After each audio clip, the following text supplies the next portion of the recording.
Swayam Prabha. Digital India. Educated India.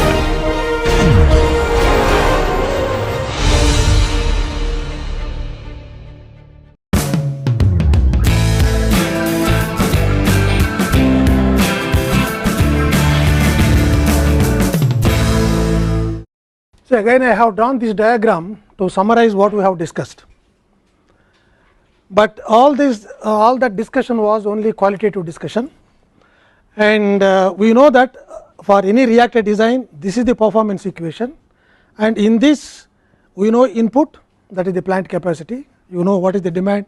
So, you can decide what is the input to the plant, and then we should know kinetics and we should know contacting. And first we started with contacting and then found that when do you use actually batch reactors, when do you use continuous reactors, and in continuous reactors when do you use plug flow, when do you use mixed flow.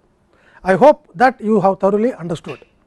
Then we decided to talk about kinetics, and in kinetics you have the classification of homogeneous and heterogeneous. So, the method of designing for homogeneous reactors or the reactions is different, or heterogeneous reactors and with heterogeneous reactions is different.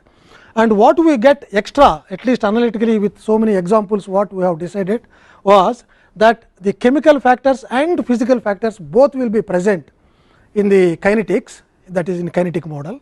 It is not simple minus R A equal to K into C A. There is a famous equation all the time in all the academic institutions, because the first order reaction simplest to integrate and easiest to deal with mathematically and also understanding wise.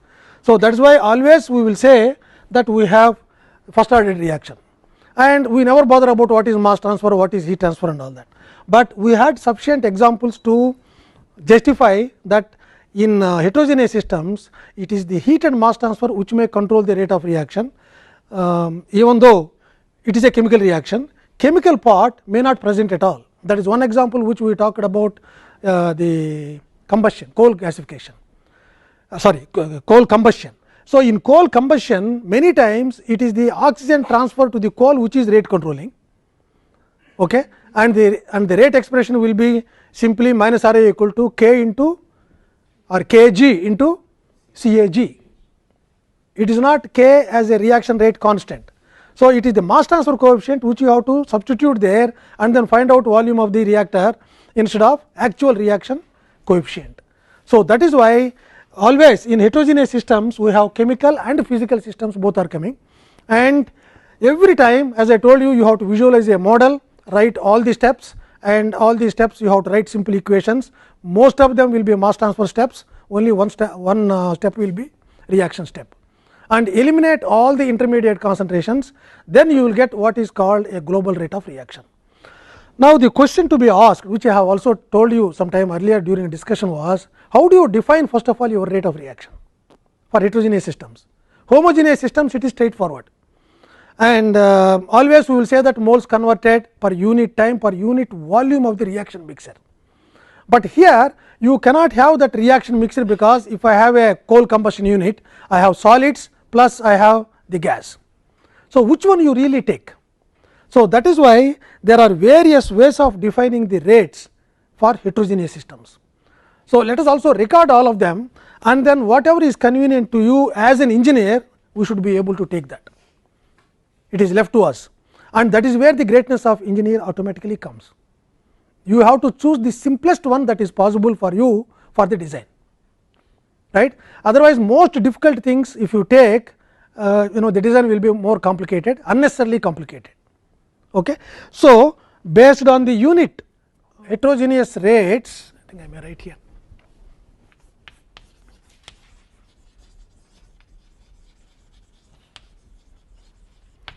Rate of reactions are defined based on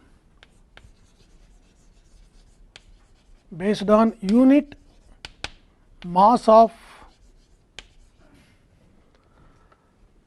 solid for fluid solid reactions, fluid solid reactions, short form of reaction is RXN, like action AXN, right. So, reaction. So, the overall rate or global rate for ith component in general can be written as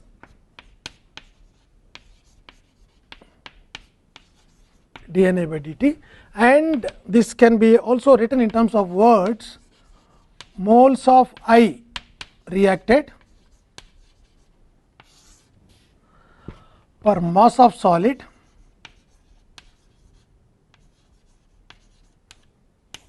per time. So, this is what we widely use if you have solid and fluid. This fluid can be of course either liquid or gas, right. And as you know, I have already told you this, and weight is the easiest one to measure. Okay. Just simply weighing either 1 ton or 2 tons and then putting it to the reactor. So, but based on unit interfacial area, based on unit interfacial area,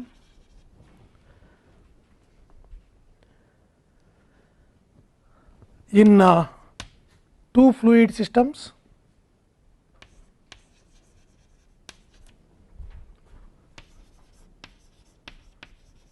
that means you have gas liquid for example, right, liquid for example. Okay. So, under those conditions, or you can also say that in fluid solid systems you can also base on the fluid, not on the solid, right. This is your choice, but this one here, this equation, if I call this one as 1, this equation is based on the solid phase. I have again fluid phase there, I can also base it on fluid phase. So, under those conditions, or fluid solid reactions based on fluid phase. Fluid phase, how we write this one is again of course to differentiate between this and this superscripts are given 1 by S dNA by dt, which is again defined as moles of I reacted per unit surface area or interfacial area and time.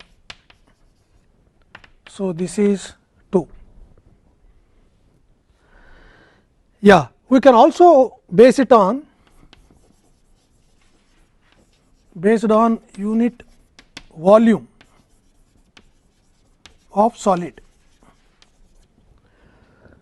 in gas solid system.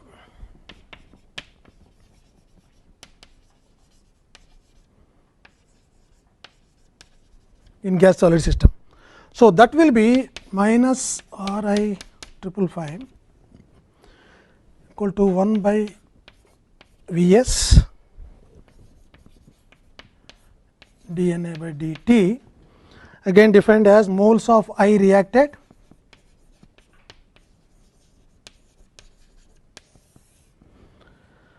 per volume of solid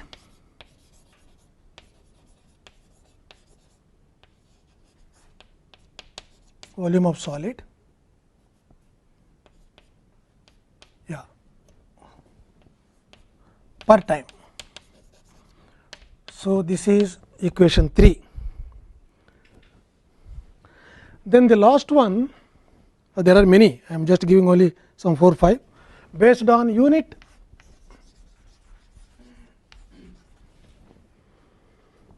volume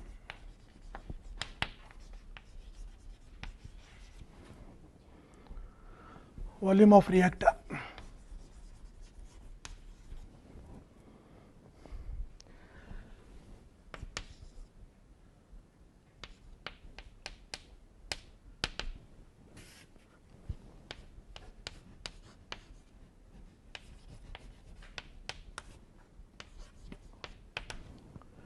dt equal to moles of I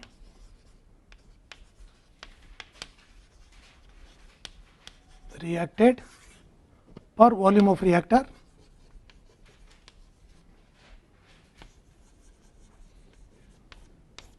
per time. So, this is equation number 4. In fact, we can also convert one from the other. So, these equations are simple evident. We can just easily write this dNA by dt is just nothing but W Ri of 1 single prime. Then we also have S double prime. We also have Vs Ri triple 5, and we also have Vr. Yeah. So, this is equation 5. Good. I think a lot of discussion can be made on these equations. How do you choose? Right. For example, we say that here volume of solid and here volume of reactor. What is the difference? Karthik, do you have any difference or no difference? Volume of solid is the volume occupied by the solid particles, whereas volume of reactors, including the void volume and the fluid volume, everything included. Yeah, void volume mainly. So, if it is a packed bed or fluidized bed, volume of reactor means it is the fluid plus solid, right? Or otherwise, if it is only solid volume means what the true solid volume. But again here there is a problem, in the sense that if I have a solid porosity, porous particles. So, now that volume also automatically taken in that solid, right. So, we have to be very clear now how do we define, and always I prefer this one because it is the easiest one, but not it is true all the time. For example, if I have a slurry reactor, right, if I have a slurry reactor, then we have 3 phases.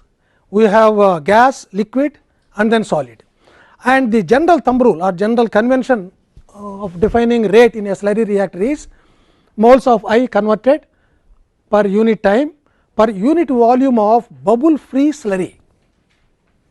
Okay, so, what is that we have taken there? It is the volume of liquid plus volume of solid, because that is the easiest to measure for me, because and if in the presence of bubbles the volume will slightly rise, because that much it should occupy. So, then again I should find out what is the hold up of or the fraction of gas that is there in the reactor volume. That is why I think most of us will not tell you the hydrodynamics of chemical reactors. So, that is much more important than actually mass transfer and heat transfer and chemical reactions, because hydrodynamics they play very important role in heterogeneous reactor design. We normally do not mention that hydrodynamics. What do you mean by hydrodynamics? Hydrodynamic means we have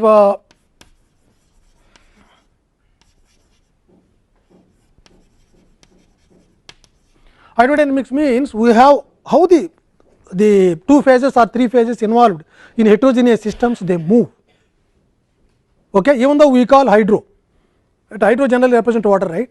So, but in spite of that, this is the general name given the hydrodynamics in chemical reactors, and where you have to predict what is the fraction of each phase in the reactor volume,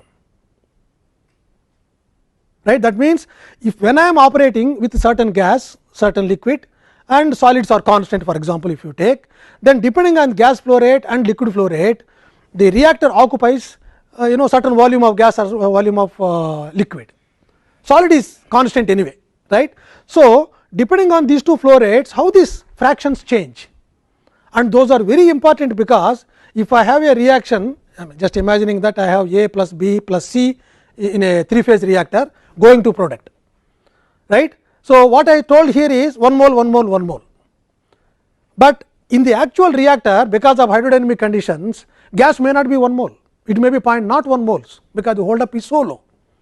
Then naturally that becomes a rate controlling step, and you will not have you will definitely not get more conversions, right, 0.01% if you take, so that is the reason why we should first know the hydrodynamic conditions in each and every reactor. Not only that, not only the fractions, hydrodynamics will give you not only the hold ups, we also should have flow regimes. When I have 2 phases, solid of course is there as a batch system and 2 phases are flowing. So, if I have counter current system, then it is not possible to go for very high values of liquid and very high values of gas. Why? flooding. All counter current systems will flood, even though we know that counter current system is much more efficient than co-current system, we know that, but in spite of that there is a limitation on the throughput side, operation side. So, that is why that flow regimes will tell me whether what is the maximum gas velocity or maximum liquid velocity which I can take. This is what first you should have done in your mass transfer course also, particularly for packed beds, right, gas absorption or even distillation. The first thing you do is go to that graph given in tribal and then try to read what is the maximum gas for a given liquid flow rate. That automatically fixes your maximum throughputs. But how do you find out this for a new column? You have to do the hydrodynamics. So, that is why all my research is not actual reactions, even though I teach reaction engineering. Most of the time this is the first step, hydrodynamics. I have never come out of that even after 30 years, still doing hydrodynamics only.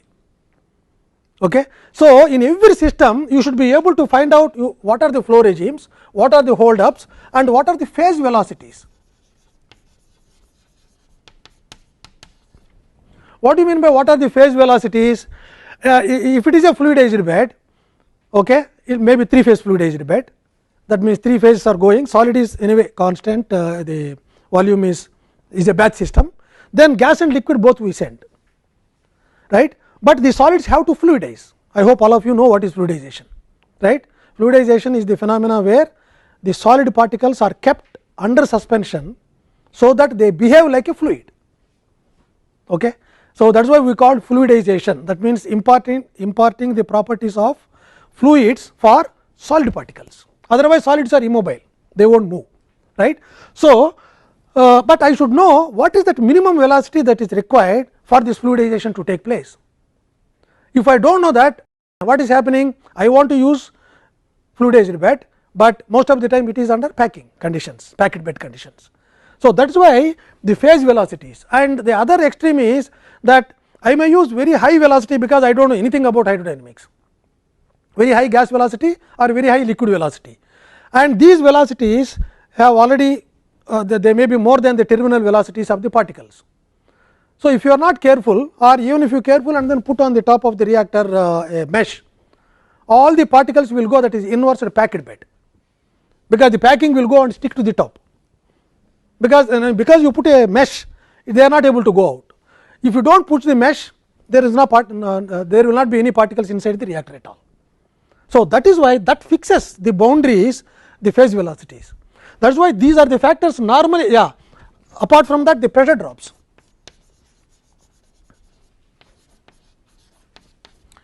This is also very important. So, what is the total pressure drop across my column? So, that is the minimum thing which I have to provide to the pump, otherwise you cannot push the liquids from the bottom or from the top. So, the pressure drop. So, these are the general things in hydrodynamics what we have to study, and all heterogeneous systems, this is the first study in fact. That is why beautifully we have a course called multi-phase systems, and without multi-phase there is no chemical engineering. Okay. Single phase systems are very few. So, minimum you will have 2, and why even a distillation column you take, right. So, there are hold up correlations, I do not know whether you have used them, but the beauty of using McCabe-Thiele method is not to consider all these things. It is a wonderful design, I say. I think really we have to appreciate as chemical engineers. First of all, I always think that how did these people get that idea, that you are designing a mass transfer column without talking about any mass transfer coefficient. You do not use a single mass transfer equation, right. You simply go for thermodynamics, take VLE data, draw, okay, and then go for material and energy balance, which you studied in your first semester, right. Then balance, you will get the operating lines, and in between this equilibrium line and operating line, chick. That is all. 10 chicks means 10 plates, 15 chicks means 15 plates, right.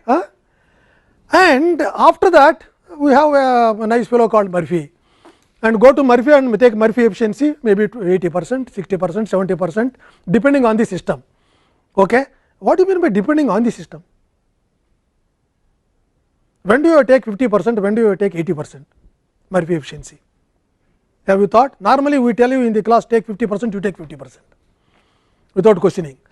Okay. And sometimes we take 80%, you take only 80%, but you never question. All of you are very good students. Depends on the contacting time. Yeah, contacting time. Surface area. What do you expect, in that design? In that in the degree of separation which we need. yeah, but in that method, on each plate, what is that we are assuming theoretically? Equilibrium. And you know what is the time required for equilibrium? Theoretically infinity. So that means you can never come back again if you go to infinity, right? Infinite time, if you go again, where are you? I think we will not be there. So that is the reason why practically we have to wait for some time, right? So actually that is a rate process converted into equilibrium process. But the actual rate process, what we are using, rate means mass transfer rate, is the other approach. We have two approaches, equilibrium approach, the other one is the rate approach.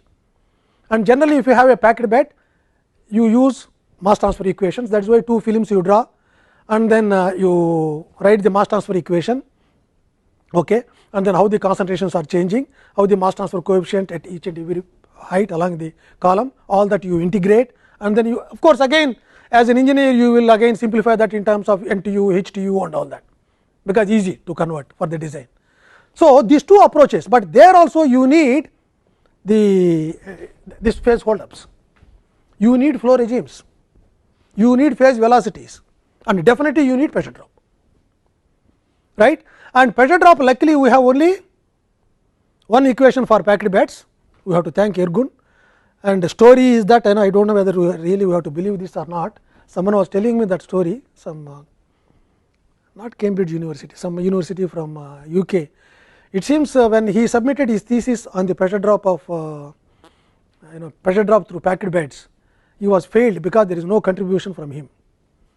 For PhD you need some contribution, some totally new knowledge which has not been existing till then, right? But I think people thought, examiners thought at that time that there is no sufficient newness in this pressure drop of the fluids through the packed beds. He was failed in the examination, but that failure only we have been even now using even after 70-60 years. That is the only equation. No? What else you have? All other equations are only some extension, delta x extension of that same equation. The same thing even it is in Monod's equation or Michaelis-Menten equation, one of those I do not remember now, one of those papers have been rejected saying that this paper is not worth publishing. You see, in the history of this research and then development of concepts, some things which we have thrown out that it is a useless concept, later that is the only concept that was valid. Okay. So all beautiful histories are there if you just try to understand how chemical engineering developed or any process developed.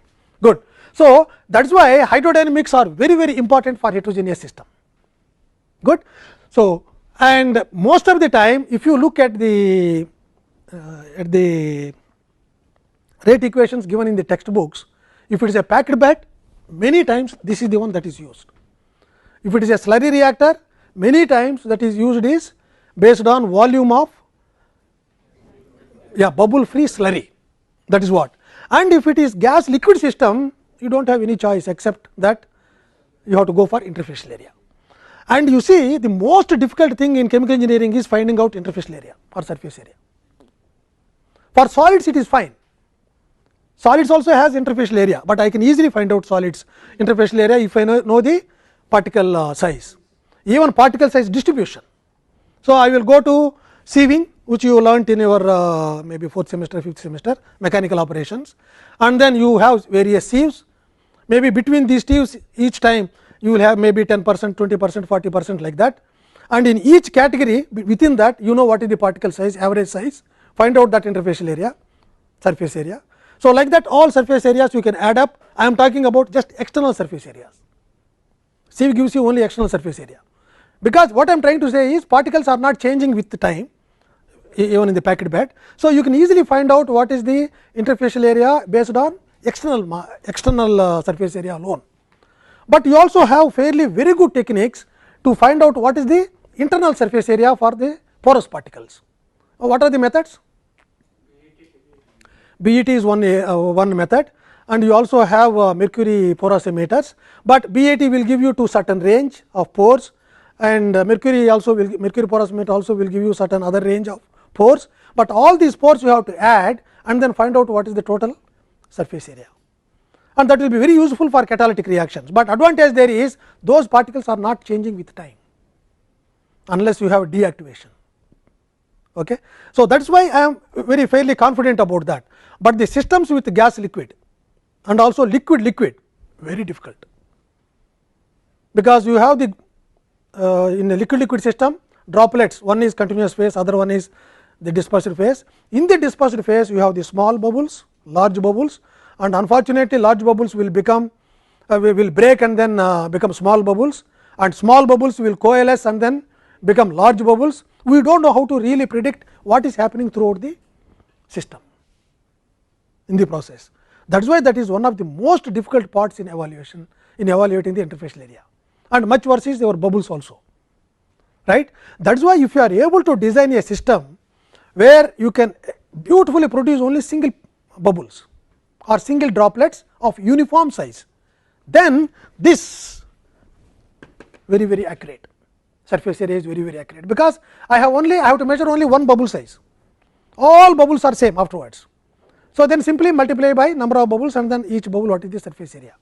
That is why I like this screen saver. There is one screen saver with bubbles, I think in Windows 7 or so.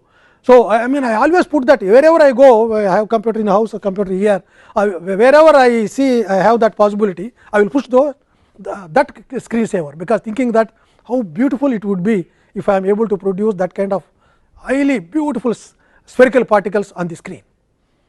Okay. But the same thing if I can extend it to my research area also, that will be wonderful. And I am doing some work on the inverse fluidized beds last maybe 10-12 years. So, there we have observed this kind of uniform bubbles. Okay. This inverse fluidized bed is used for wastewater treatment. The liquid is sent from the top, because these are the lighter particles, that is why it is called inverse fluidized bed. The particles, if you just put in a batch of liquid, this will float to the top, because they are lighter particles, lighter than water. So, now to fluidize that I have to push from the top, right, and that pushing liquid is, in simple terms, it is the wastewater, right. And then this is a biological process where the microorganisms require oxygen. So, that is why I now send my air from the bottom. Okay. It is 3 phases counter current system. And why should I use an inverse fluidized bed? Why can't I use a normal fluidized bed? Yes, it can be used. The advantage of inverse fluidized bed is the particles are lighter particles. So, they have less inertia. So, due to this less inertia, the particles can easily move, okay, or rotate. When they are rotating, they will destroy the film, liquid film surrounding the particle. What will happen now? Yeah, mass transfer, fresh area generates, and then mass transfer is maximum. So, when mass transfer is maximum, and particularly if mass transfer is controlled, and for even biological processes mass transfer may be controlled, oxygen supply for example.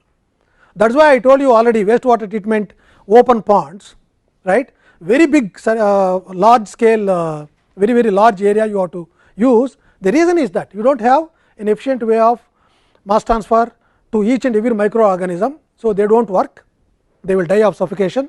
So, that is why you have to use large size to compensate for your final production rate. So, in this inverse fluidized bed it is not, right, because it is very efficient system where this will break. In fact, it was found that maybe 1.5 to 2.5 times the mass transfer coefficient can increase. Number wise you may think it is very small. So, that means it is directly proportional, mass transfer coefficient doubles means area will be half area of the system what you are using.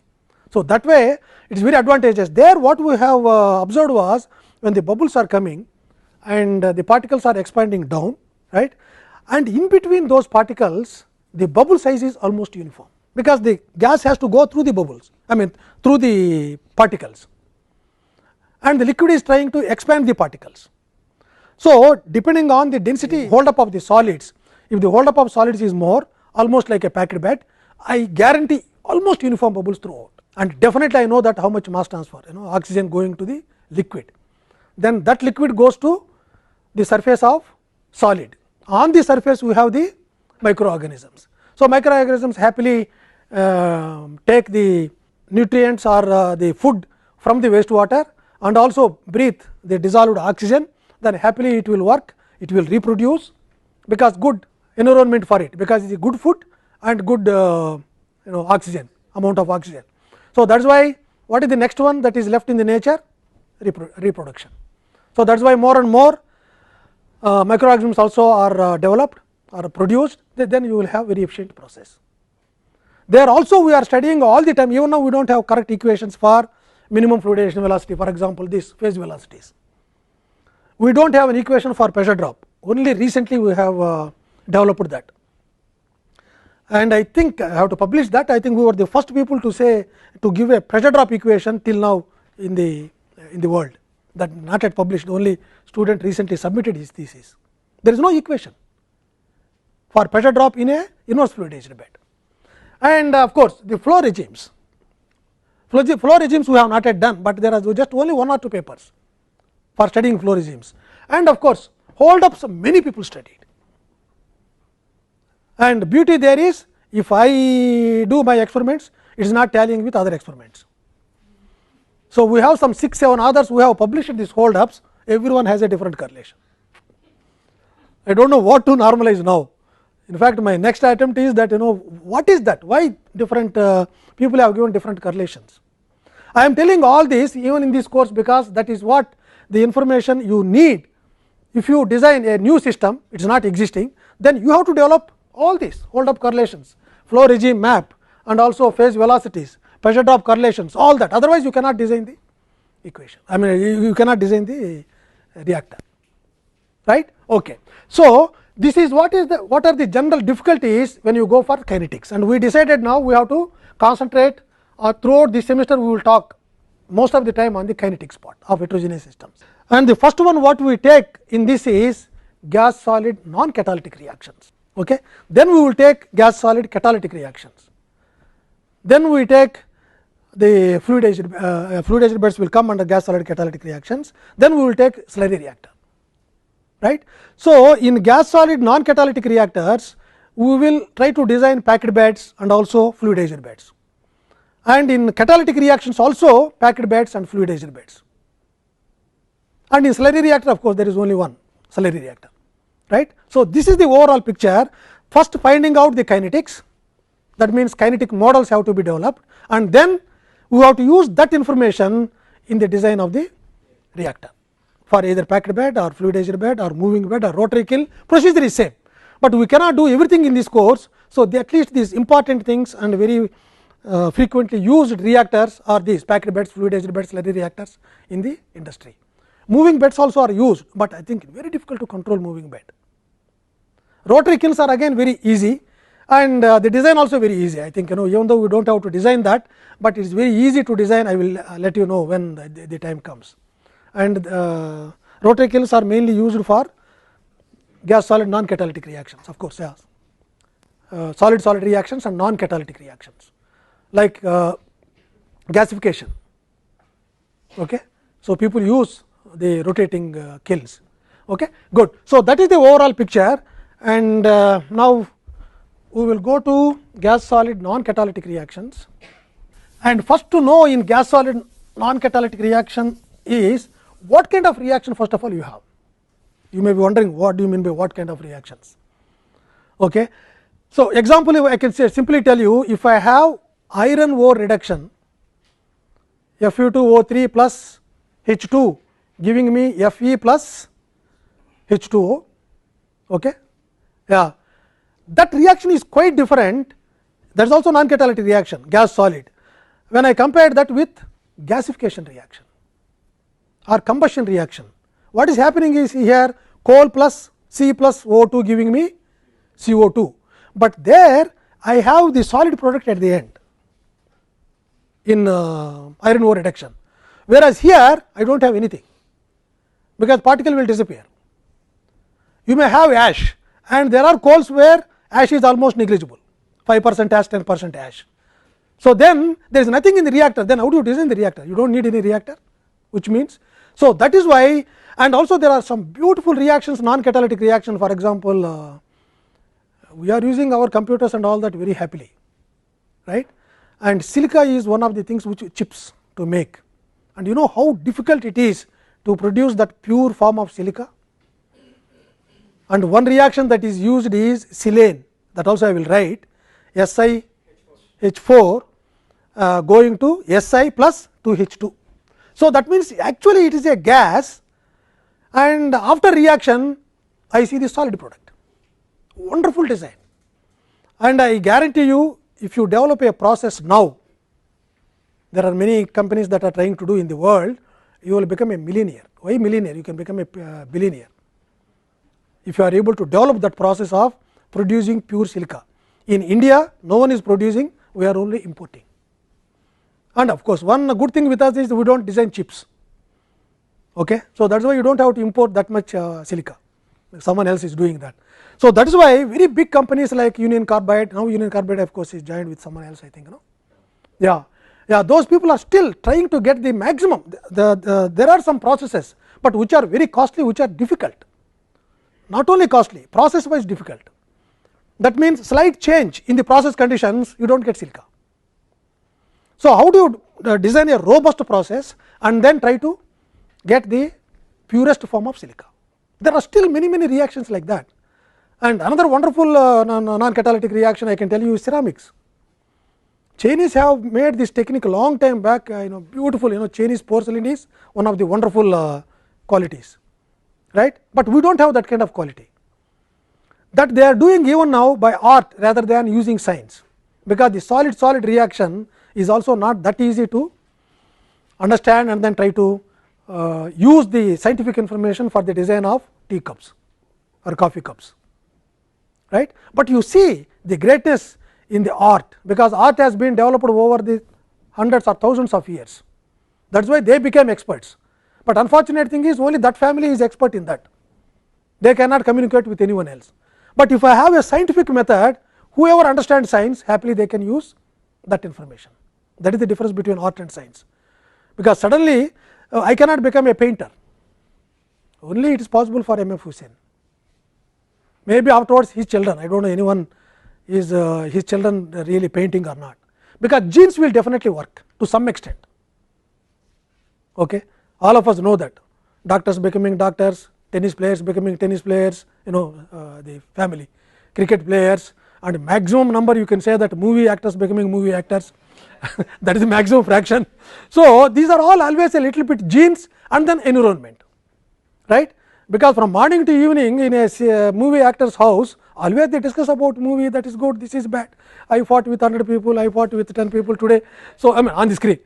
So, all that they will be discussing. So, slowly the genes also try to change, through the environment, saying that okay, finally I have to also become like that, right. So, that is why this first identifying what kind of reactions we have is very important, right. So, now that is why let us just list out some industrially important reactions. First I have to take non-catalytic or kinetic models for non-catalytic.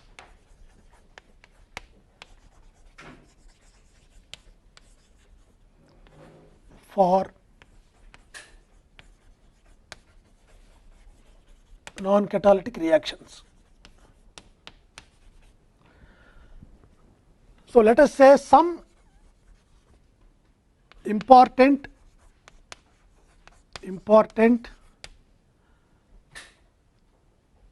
okay, I can write industrially.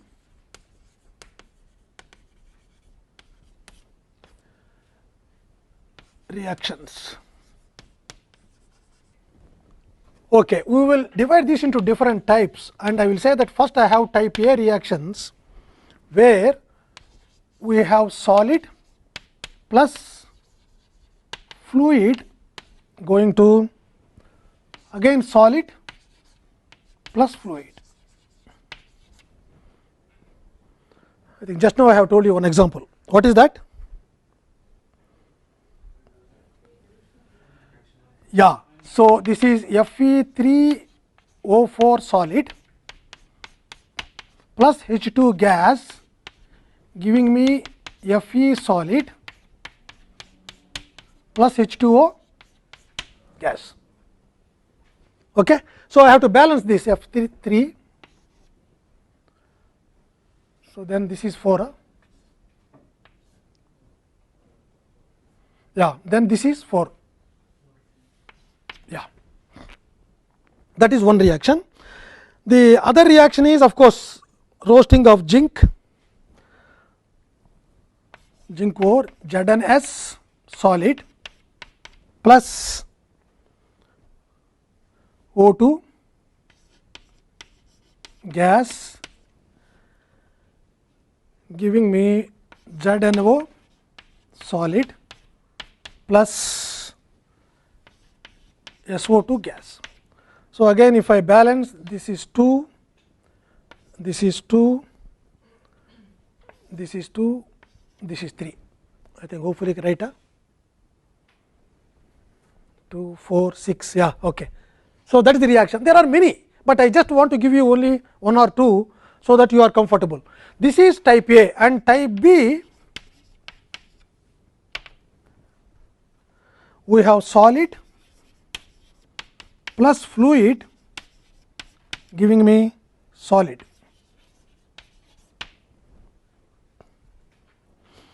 I have my favorite reaction here, that is calcium oxide CaO solid plus half O2 gas plus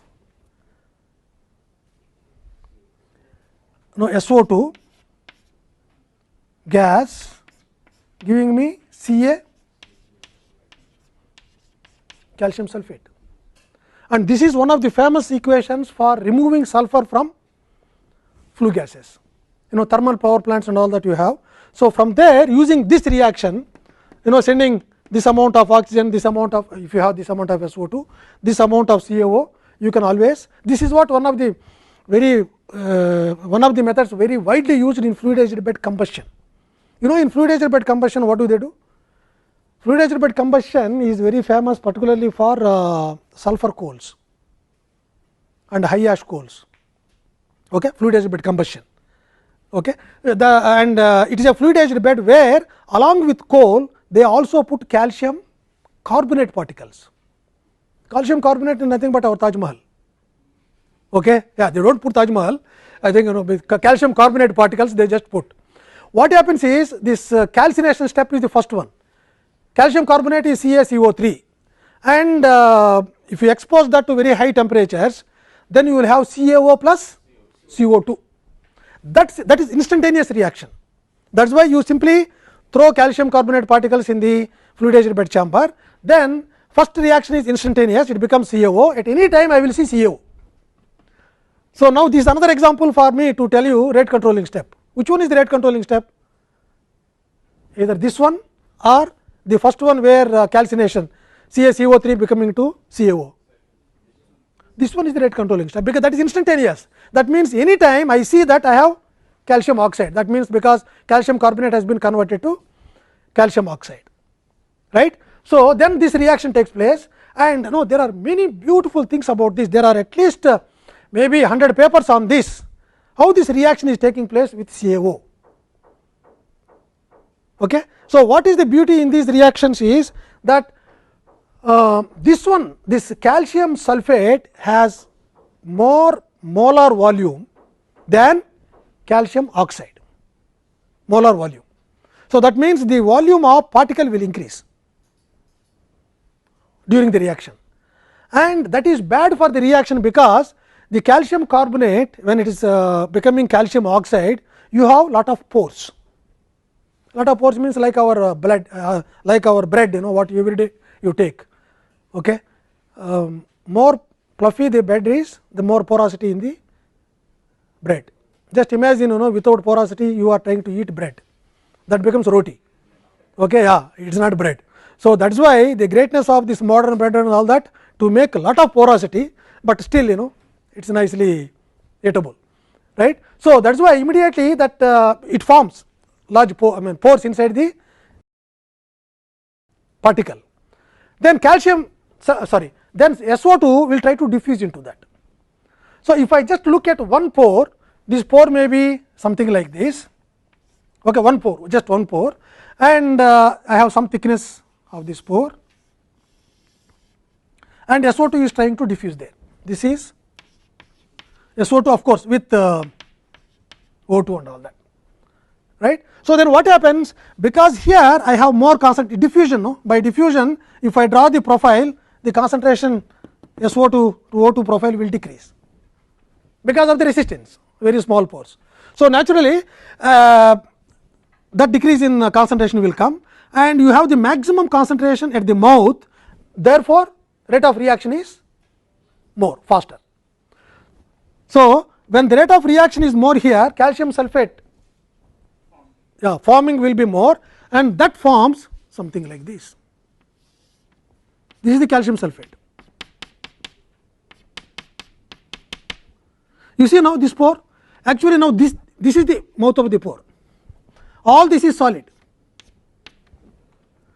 So, after some time what happens is this SO2 or O2 cannot go inside, this blocks, but still I have large amount of calcium oxide that is left inside the pore. This is all waste. That means, if I visualize one single particle, if this is the particle size,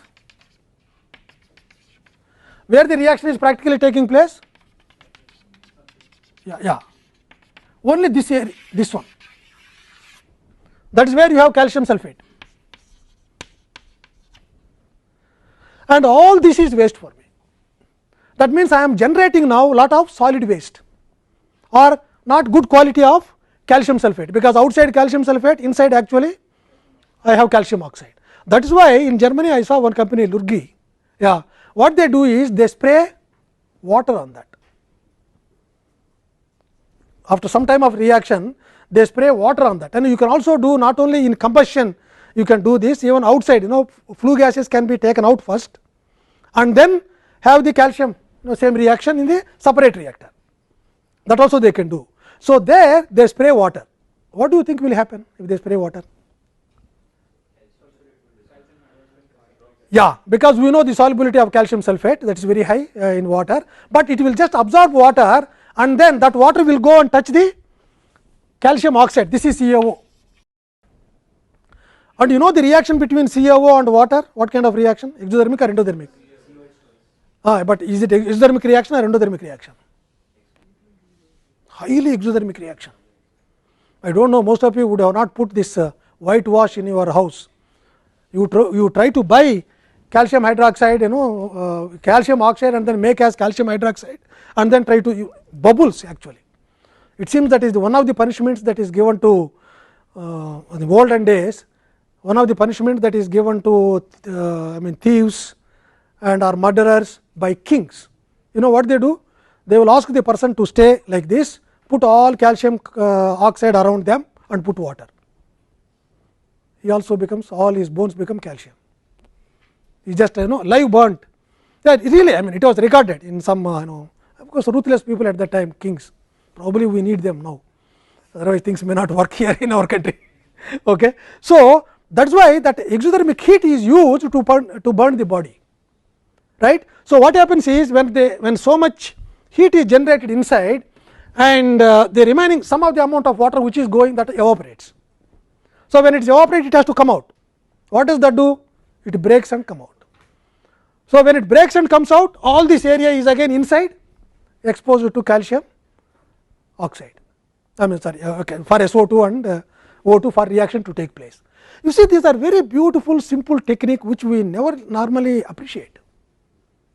That is why tremendous amount of good innovations are in industry, but they never record, because by recording, if someone steals like that movie Inception or other things, okay, so then they will make millions, other people also make millions, this company will go. That is why everything is kept under a secret, but tremendous technology. In fact, this Silane Si from Silane is one of the really strongly guarded secrets by the industries, because without computers nowadays we cannot live, right. That has become food for us. 2 or 3 days if you do not have computer, if you do not have food, it is okay, but one day if you do not see your emails, the entire world will crumble.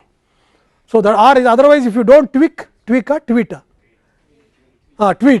you cannot sleep, okay? Or if you do not chat with your friends, whatever you eat also it will not get digested. So, that is why so many things are there with computers. So, the demand for silica is maximum, right. So, I think someone who is interested in technology can always go for this production of silica, pure silica as chemical engineers. If at least one of you can do that, I think it is excellent. You will become billionaire and then you can come to IIT as chairman board of governors. Okay. Yeah, that is what normally very high level industrialists or academicians are given as chairman board of governors to direct us what we have to do in IITs.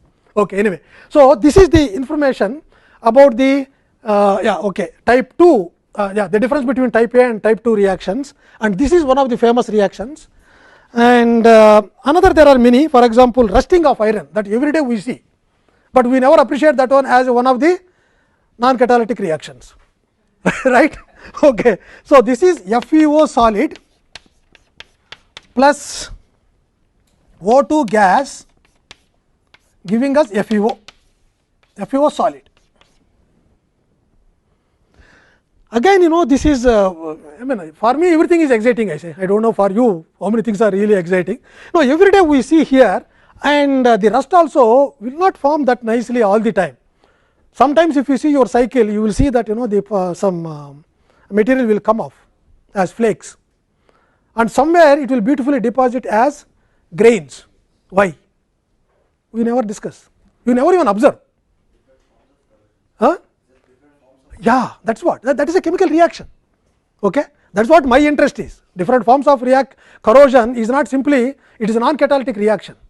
But of course, in IIT Madras what is happening now is any cycle whatever is by you is stolen, right. I think in hostels many cycles are stolen, that is what people are telling. Okay. Yeah, sorry. Yeah, this is balance 2, no? This is 2. This is 2, correct? No? Yeah. So, like that we can list out even type A, type B, then there are 2 more or 3 more.